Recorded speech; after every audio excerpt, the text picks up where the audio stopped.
Good evening and welcome to The Weekly Voice, presented by VNN, bringing you today's top 10 Canadian news stories on April 11th, 2025. Let's get started.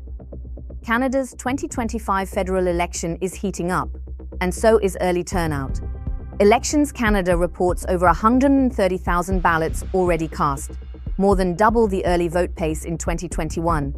Nearly 350,000 people have requested special ballots so far, but what's really changed is how quickly they're being returned. The flexible voting system allows Canadians to vote at any time, as long as they write in their candidate's name. Special ballots can be dropped off at local offices or mailed in before the April 22nd deadline. Advance polls open April 18th, but if this early surge continues, we could see one of the highest election turnouts in years. Conservative leader Pierre Poilievre is pitching a bold vision, the Canada First Economic Action Plan. His goal? To unleash $500 billion in new economic activity over 5 years by slashing taxes, building homes, scrapping red tape, and unlocking Canadian energy. The plan includes a 15% income tax cut, no GST on new homes under $1.3 million, and the removal of sales tax on Canadian-made cars.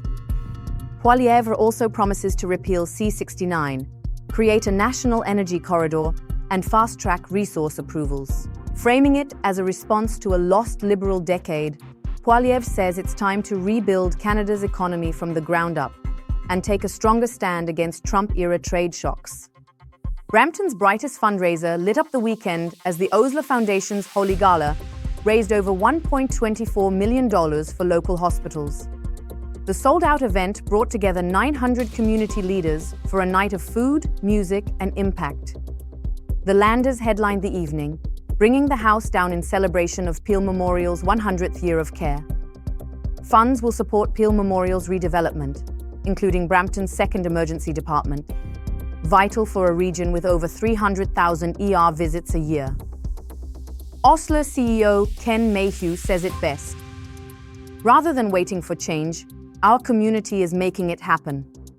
Baisakhi 2025 is here, and across Canada, it's a powerful moment of gratitude and celebration.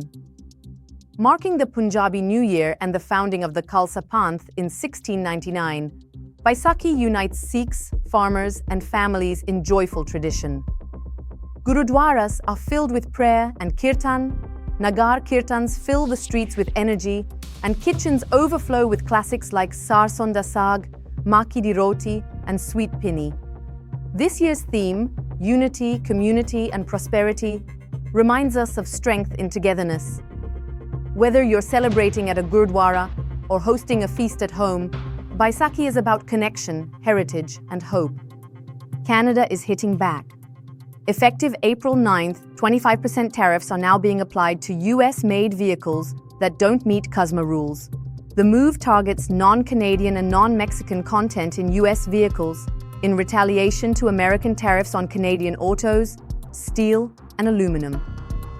The federal government also announced a remission framework to support auto producers investing in Canada and preserving jobs.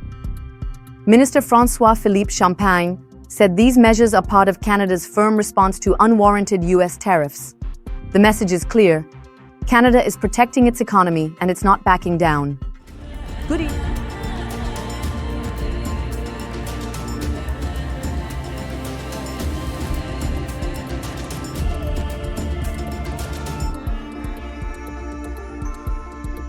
One of Canada's oldest retailers is shrinking fast. Hudson's Bay has begun major clearance sales at most of its stores nationwide, with 25-50% off everything from jewelry to patio furniture. The liquidation follows a court-approved wind-down, with only 6 stores, including the iconic Yonge Street flagship, set to survive. The company blames changing retail trends and e-commerce competition.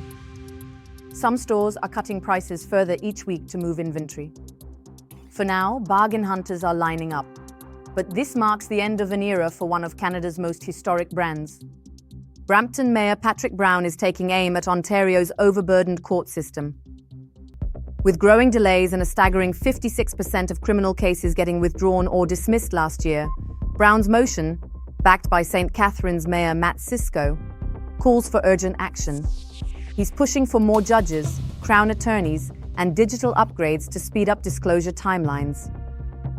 Peel Police have already hired constables focused on disclosure using AI tools, but the system is still strained.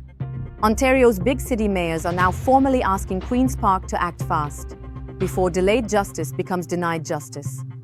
Canada and India's relationship is caught between deepening trade and rising tension. Diplomatic trust remains fragile after allegations of Indian interference in Canadian democracy and the death of a Canadian citizen tied to foreign operations. But despite political fallout, trade between the countries hit $13.3 billion in 2024. Investment is still strong.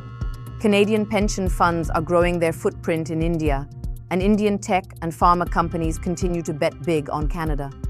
Still, immigration and education ties are weakening, with fewer study permits and more students returning home.